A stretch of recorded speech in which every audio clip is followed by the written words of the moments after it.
Berapa istri Nabi? Berapa? Ini ibu biar tahu, enggak mau duga dia jawab ini. Berapa? 11. Coba lihat. Istri pertama namanya Khadijah. Tua berapa tahun? 15 tahun lebih senior dari Nabi. Sebelum menikah dengan Nabi, beliau paling kaya di Mekah. Paling kaya di Mekah. Menikah dengan siapa? Muhammad bin Abdullah. Pegawainya waktu itu, karyawannya. Lalu Khadijah selalu cerita-cerita kelebihan Muhammad kepada asistennya. Namanya Nafisah. Asistennya, dia selalu cerita. Ini Muhammad baik, jujur, kinerjanya bagus, disiplin, sopan ngomong, nguntung juga baik. Nafisah paham. Oh, bunda ini senang sama Nabi Muhammad. Waktu itu belum jadi Nabi. Akhirnya apa? Nafisah jadi tim sukses. Tapi bukan tim sukses pilkada. Disuruh bikin baleho 10, cuma 5 dia bikin. Hilang 5. Ya kan? Ini Nafisah datang kepada Muhammad. Muhammad, bagaimana kalau ada perempuan suka kamu? Alhamdulillah. Tapi ini perempuan lebih senior dari kamu. Tidak ada masalah. Lebih tua 15 tahun. Tidak ada masalah. Tapi dia sudah 2 kali janda. Tidak jadi masalah. Tapi dia bosmu. Tidak jadi masalah. Yang jadi masalah, benar tidak dia senang sama saya? Kata Nafisah, tenang mas bro. Saya punya urusan. Jangan lagi cari dah hadis mas bro. Tidak ada. Lalu datanglah Nafisah kepada Khadijah. Bunda, bagaimana menurut bunda kalau ada laki-laki senang bunda? Alhamdulillah, terbuka jodoh. Tapi ini lebih muda dari bunda. Tidak jadi masalah. Lebih muda 15 tahun. Tidak jadi masalah. Tapi dia anak buahnya. Tidak jadi masalah. Yang jadi masalah, benar tidak dia senang sama saya? Kata Nafisah, tenang bunda, saya punya urusan. Ini namanya tim sukses yang tidak mempermalukan kedua belah pihak. Coba kalau Nafisah mau memanfaatkan situasi. Maka dia datang kepada Muhammad. Muhammad, dia suka kok bos. Tenang aja, ambil semua hartanya. Dia terlalu senang sama kamu. Nafisah kan tidak. Berarti ibu-ibu jaga perasaan orang. Jaga harga diri orang. Jangan permalukan orang. Meskipun ibu tahu ada aib dalam dirinya. Ini penyakitnya ibu-ibu. Apa? Tukang gosip. Ini. Duduk-duduk begini, damai tapi gersang. Oh, coba lihat siapa duluan pulang, dia jadi berbicara. Jadi gini Pak Gubernur itu dia duduk-duduk itu. Dia enggak cerita tapi apa? Dia mulutnya enggak ngomong tapi bibirnya dong. Memang fitrahnya. Apa begitu orang sini? Bukan cuma di sini. Orang Amerika juga tukang gosip perempuannya. Fitrahnya. Maka Nabi katakan kalau perempuan mau selamat, jaga mulutnya, aman dia masuk surga. Cuma kan gampang sekali kita gosip. Lewat teman kita. Apa? Nggak serasi kudungnya sama roknya. Dia bilang iya. Lipstiknya palsu. Kenapa kau tahu? Melengket di giginya. Semua mau diurus. Iya kan? Ini penyakit kita. Semua mau diurus. Ustadz aja dia gosip. Itu juga bajunya waktu di YouTube. Saya dengar tadi dilewat. Saya dengar. Itu juga bajunya waktu di YouTube. Astagfirullah. Inilah penyakit ibu-ibu. Ibu. Mau gampang masuk surga? Ketika Nabi Isra Mi'raj kan dibawa jalan-jalan masuk surga. Subhanallah. Alhamdulillah. Banyak perempuan dalam surga. Begitu Nabi dibawa lihat neraka. Nauzubillah min zalik. Ya Allah ampuni hambamu. Ya Allah ampuni umatku. Ya Allah. Kenapa? Perempuan ternyata lebih banyak dalam neraka. Ditanya kenapa bisa begitu? Ada 2 kelemahan perempuan. 1, tidak mampu menjaga suaminya. Tidak mampu mengurus suaminya. Dan yang kedua tidak mampu menjaga lisannya. Jadi kalau ibu mampu menjaga lisan, aman. Itulah gunanya masker. Supaya ibu... Semua mau diurusin. Iya kan penyakit kita. Ya, Bu? Bu? Maka bertanyalah ibu-ibu di Makassar, Ustadz yang saya cerita ini kan benar. Memang begitu sifatnya Ustadz. Itulah benarnya namanya ghibah. Tidak boleh kita cerita kejelekan orang. Kalau dia salah yang ibu cerita namanya fitnah. Tidak ada jalan. Ayuhibbu ahadukum kata Allah, sukakah kamu memakan bangkai sesamamu manusia? Maka berhenti cerita kejelekan orang. Jadi gimana solusinya Ustaz? Ketika datang orang cerita, Bu katanya, na'udzubillah min zalik. Kita berlindung kepada Allah dari keburukan itu, Bu. Belum tentu suami kita lebih baik dari dia. Berhenti itu. Cuma kan enggak kita. Yang memang. Enggak tahu persoalan. Biar enggak tahu persoalan. Ikut campur. Ibu kalau suka ikut campur bikin urusannya ibu, nanti takdirnya seperti tauge. Tahu tauge?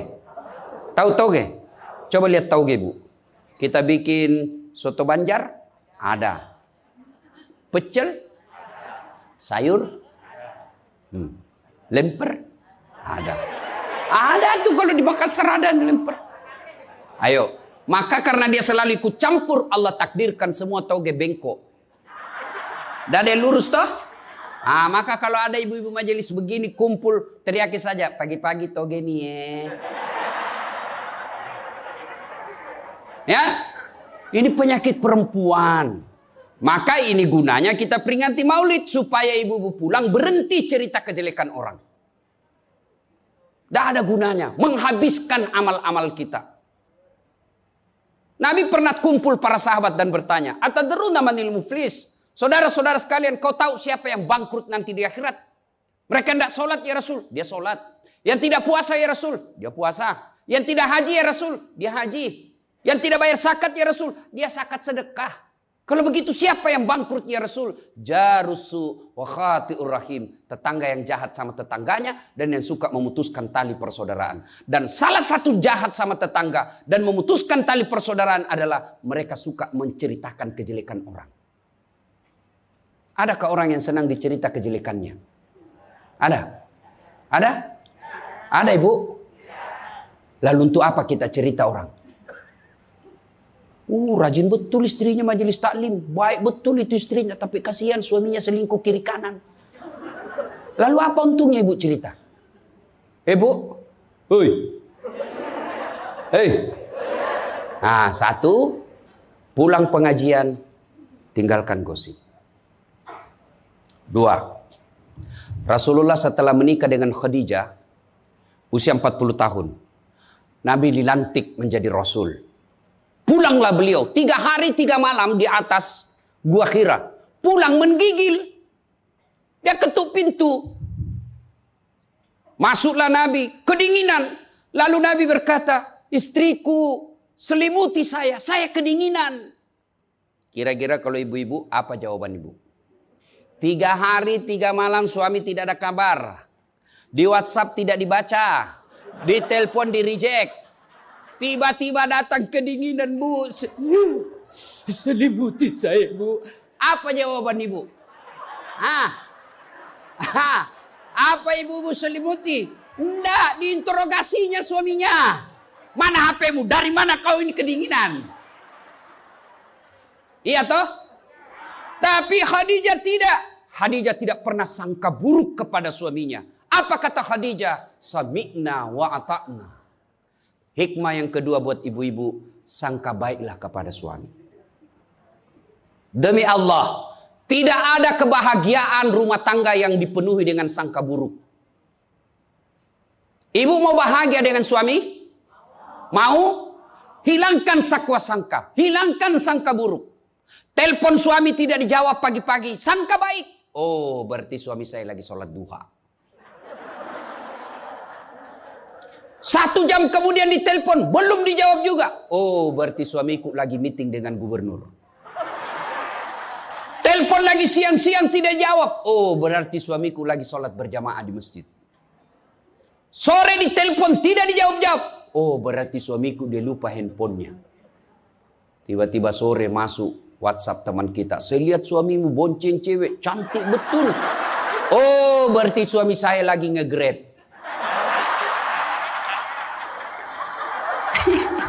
Tenang perasaan. Ibu-ibu, demi Allah, tidak ada kebahagiaan orang yang selalu sangka buruk. Suami enak-enak kerja, hanya tidak dijawab telepon, ibu tidak bisa tenang di rumah. Sangka baik. Orang yang sangka baik, rumah tangganya pasti tidak bisa bahagia. Saya kasih contoh. Kasih contoh ibu. Suami istri 7 tahun tidak punya anak. Di tahun ke-8 dia pergi ke ahli kandungan. Periksa istrinya. Wih, alhamdulillah kata dokter, ibu sudah terlambat 2 bulan. Senang betul. Dia teleponlah suaminya. Pak, alhamdulillah hasil pemeriksaan saya sudah terlambat 2 bulan. Tapi Pak, jangan cerita-cerita dulu ya. Malu kita nanti kalau tidak jadi lagi. Oke Bu, ini rahasia berdua. Jangan cerita ke siapa-siapa. Setuju Bu ya? Setuju Pak. Oke. Beberapa hari kemudian datang petugas PLN. Assalamualaikum. Kata ibunya, waalaikumsalam. Siapa ya? Saya Bu, saya siapa? Petugas PLN. Oh kenapa Pak? Ibu terlambat 2 bulan. Hui. Kenapa dia bisa tahu saya terlambat 2 bulan? Wah, dia mulai curiga sama suaminya. Pasti kelakuannya lagi nih si gendut ini. Kan suaminya gendut. Pasti kelakuannya ini si gendut ini. Pulang suaminya capek. Di jalan macet, kehujanan, baru buka pintu. Memang kau pembohong gendut. Apalagi ini pembohong. Orang capek, pembohong gendut. Apa? Kenapa itu PLN tahu saya terlambat 2 bulan? Pasti kau yang cerita. Bukan saya. Kenapa? Wah, suaminya juga marah digendut-gendutin. Dia datang ke PLN. Ada apa kau tahu istriku terlambat 2 bulan? Dia bilang ini ada catatannya Pak. Kau hapus ini. Ya boleh Pak. Tapi Bapak bayar dulu. Kalau saya tidak mau bayar. Ya terpaksa punyanya Bapak diputus. Kalau punya aku diputus, apa dia pakai istri saya di rumah? Dia terpaksa pakai lilin.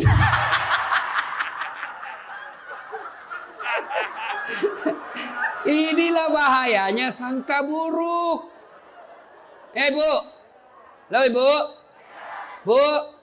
Salatullah salamullah ala toha Rasulillah. Salatullah salamullah ala yasin habibillah. Oleh-oleh kedua pulang maulid, hilangkan sangka buruk.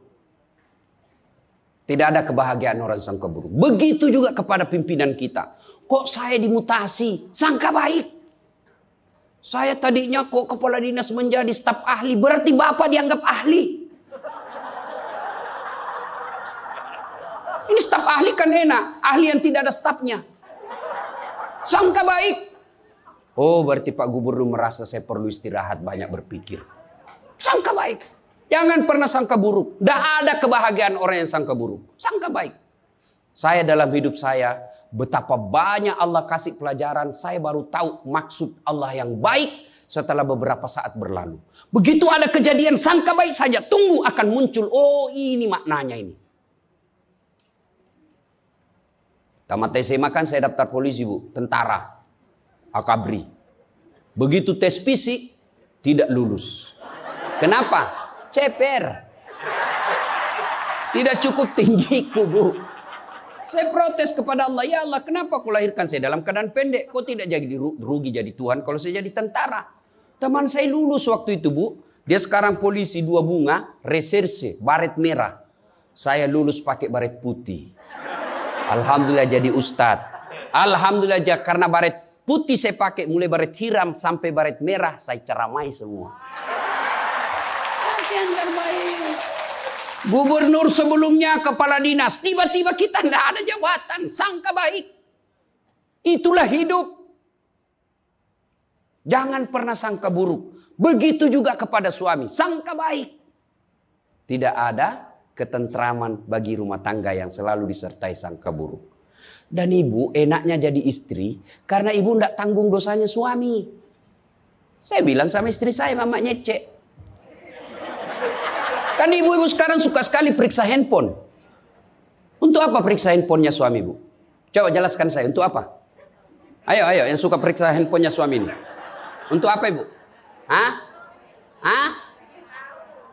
Setelah tahu ibu mau apa? Ternyata besok-besok ada masalah yang tidak menyenangkan hatimu, apa yang kamu lakukan? Mau diceraikan, saya ceraikan kamu. Daripada kau menderita mendampingi saya, sudah, kita selesaikan baik-baik. Dan kau tidak mungkin. Kuceraikan kau pagi, sore saya sudah dapat. Nah sekarang apa maumu? Sakit hati aja. Ayah. Dan hebatnya perempuan Islam, kalian tidak menanggung dosanya suami. Kalian tidak akan menanggung dosa suami. Ya, beda kalau laki-laki. Kalau laki-laki, dosa istri kita tanggung. Kalau suami menanggung dosa istri. Istri tidak pakai jilbab, istri tidak sholat, istri tidak puasa, istri tukang gosip, istri suka keluyuran. Suaminya ditanggung dosanya nanti. Ku ampusakum wa ahlikum nara. Beda istri. Suami pezina, suami koruptor, suami narkoba, suami penjudi, suami tukang tipu. Ibu tidak tanggung dosanya suami. Itulah enaknya jadi perempuan Islam. Bahkan kalau dia sholat, dia puasa Ramadan, dia jaga harga dirinya, dia patuhi suaminya, kata Nabi, tadahulul jannati bisalam. Silahkan ibu mau masuk pintu surga mana saja. Makanya sangka baik saja, tidak usah sangka buruk. Ada ibu-ibu curhat sama saya tengah malam, Ustaz. Mohon solusinya Ustaz. Saya sudah tidak tahan. Kenapa ibu? Dia bilang saya sudah tidak tahan. Saya minta solusinya Ustaz. Saya sudah tidak tahan. Memang kenapa? Saya ini sudah 21 tahun menikah Ustaz. Tidak tahan. Saya bilang dalam hati. 21 tahun tidak tahan. Inilah kadang-kala ibu-ibu kalau ngomong tidak masuk di akal. Ya memang Allah fitrahkan itu manusia. Laki-laki itu lebih banyak akalnya. Perempuan lebih banyak perasaannya. Maka kalau perempuan ngomel, dengar saja Pak. Tidak usah dijelaskan apa dia mau. Dengar aja. Karena memang dia cuma mau didengar. Dengar aja. Oh, ya, dengar aja, dengar. Tapi tidak tahan saya Ustaz. Ya tidur. Rumus menghadapi perempuan itu, ilmu paling efektif, sabar. Tidak ada sudah kalah itu ilmu sabar. Diam. Tidak usah dijelaskan. Biar dijelaskan tidak masuk di akalnya. Apalagi kalau dia sudah bilang pokoknya sudah Pak, lebih diam aja. Pokok sudahlah. Dijelaskan satu muncul pertanyaan dua. Dijelaskan tuntas yang dua muncul lagi pertanyaan tiga. Sudah tuntas semuanya dia ungkap lagi yang 5 tahun yang lalu. Itulah perempuan. Iya ibu toh. Maka dengarkan saja. Dan ada saatnya nanti dia bilang. Baru dia sadar itu. Iya sebenarnya itu saya emosi aja itu hari Pak. Begitulah perempuan. Dihadapinya jangan emosi. Saya sudah tidak tahan Ustaz. Kenapa? Sudah 21 tahun. Udah cocok saya Ustaz. Saya bilang ibu tahu enggak baut? Tahu Ustaz. Apa pasangannya baut ibu? Mur. Sama enggak? Sama modelnya? Sama bentuknya? Beda. Justru perbedaannya yang membuat dia kokoh. Berarti rumah tangga tidak akan pernah kokoh kalau mau menyamakan. Yang kokoh adalah ketika dia mau saling menerima kekurangan dan kelebihan. Itu pasti kokoh. Mana mau cocok jenis kelamin aja kita tidak sama. Iya. Pendidikan aja kita pasti beda. Latar belakang budaya kita pasti beda. Maka yang membedakan itulah kalau kita kelola dengan baik dalam rumah tangga, dengan faktor utamanya sangka baik, insya Allah bahagia rumah tangga. Ya, sangka baik. Tuh Khadijah tidak pernah sangka buruk sama suaminya. Khadijah ketika beliau sakaratil maut, usia 65, beliau sakit. Dan baju yang beliau pakai sudah 8 kali tambal. Tahu tambal ibu? Itu tambal ke-8-nya 1 sampai 7 Nabi masih menambalnya pakai apa? Masih pakai kain. Di tambalan ke-8 beliau pakai pelepah daun kurma. Kenapa? Habis kainnya Nabi. Padahal sebelum nikah beliau orang kaya. Lalu beliau panggillah anaknya, Fatimah ta'al. Fatimah ke sini dulu nak. Kenapa bunda? Tolong kau mintakan serbannya bapakmu. Ada serban yang selalu dia pakai, bapakmu itu terima wahyu. Tolong sampaikan ke beliau, saya minta untuk saya jadikan kain kafan. Mudah-mudahan serban itu Allah hindarkan saya dari azab kubur. Mendengar ini, Fatimah berkata, bunda aja yang minta sama bapak. Dengar jawaban Khadijah. Saya malu minta sama bapakmu nak. Habis hartanya untuk bantu Rasulullah, minta serban, malu. Kira-kira masih ada istri sini malu minta sama suaminya? Pak Gubernur masih ada kira-kira malu minta sama suami? Bukan diminta, dicuri. Ayo, itulah Khadijah. Maka jangan heran Khadijah meskipun sudah wafat, beliau tidur bersama Aisyah. Beliau tidur bersama Aisyah. Tapi siapa yang dikenangnya? Khadijah. Rasulullah hanya berkata, seolah-olah saya mendengar trompa kakinya Khadijah. Seolah ada Khadijah dalam rumah kita. Aisyah cemburu. Ya Rasulullah, ada apa sih kelebihan Khadijah? Khadijah sudah wafat. Kau nikahi 2 kali janda. Lebih tua dari kamu. Kenapa Khadijah terus? Dengar jawaban Nabi.